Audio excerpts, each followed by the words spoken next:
Hello students, राष्ट्रीय आय की अवधारणा हम इसका रिवीजन कर रहे हैं। हमने पहले वीडियो में सब चीजें पढ़ ली थी, उन्हीं का रिवीजन के फलस्वरूप हमें देख रहे हैं कि राष्ट्रीय आय की विभिन्न अवधारणाएं कौन कौन सी है। जीडीपी मार्केट प्राइस, जैसा कि हमने पहले पढ़ा था, किसी देश की सीमाओं के भीतर एक वर्ष में उत्पादित वस्तुओं और सेवाओं का जो अंतिम मौद्रिक मूल्य होता है वो आपका जीडीपी होता है।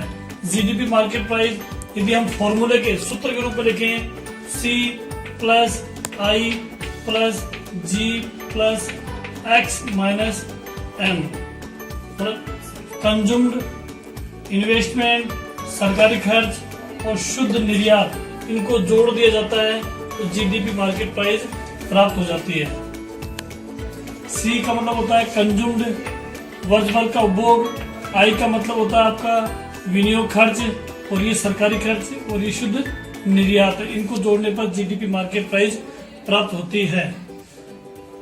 बाजार मूल्य पर सकल घरेलू उत्पाद निकालने के लिए इन मदों को जोड़ा जाता है। बाजार मूल्य पर शुद्ध घरेलू उत्पाद निकालना है, ये ग्रोस डोमेस्टिक है, इसको नेट डोमेस्टिक शुद्ध घरेलू उत्पाद निकालना है। तो हमें पता है जीडीपी मार्केट प्राइस में से डेप्रिसिएशन, मूल्य ह्रास, मशीनों की घिसावट वगैरह होती है, उनको यदि घटा दिया जाता है तो एनडीपी मार्केट प्राइस शुद्ध घरेलू उत्पाद प्राप्त होगा।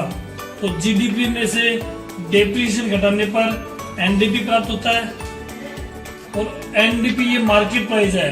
एनडीपी फैक्टर प्राइस, साधन लागत या कारक लागत, साधन लागत या कारक लागत पर निकालना है।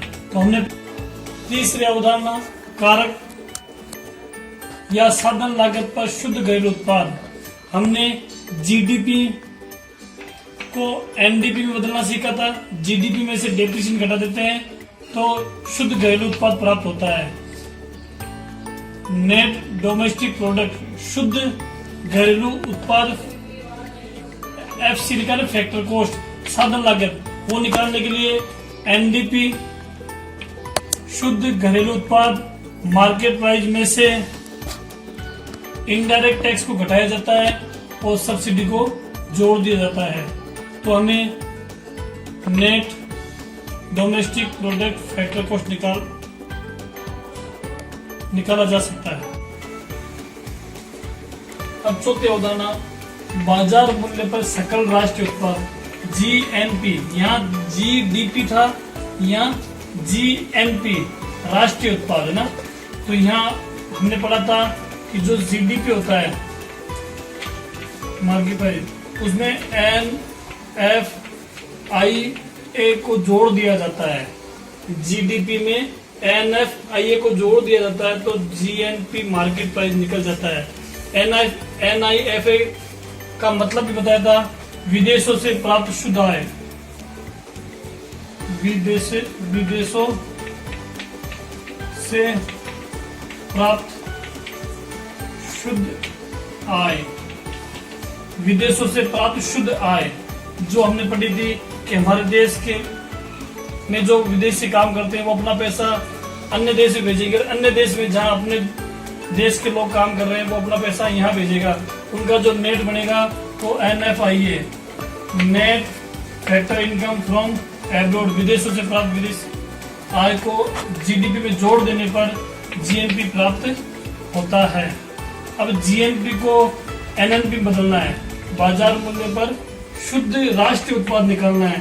तो हमें पता है कि जीएनपी ग्रोस नेशनल प्रोडक्ट है, इसमें से डेप्रिसिएशन घटा देते हैं, ह्रास, मूल्यह्रास घटा देते हैं, तो एनएनपी मार्केट प्राइस निकल जाएगा। अगली अवधारणा साधन लागत पर शुद्ध राष्ट्रीय उत्पाद निकालना है। एनएनपी साधन लागत पर, तो एनएनपी मार्केट प्राइस में से इनडायरेक्ट टैक्स घटा देंगे और सब्सिडी को जोड़ देंगे तो एनएनपी फैक्टर कॉस्ट प्राप्त होगी। यही राष्ट्रीय आय होती है एनएनपी फैक्टर कॉस्ट।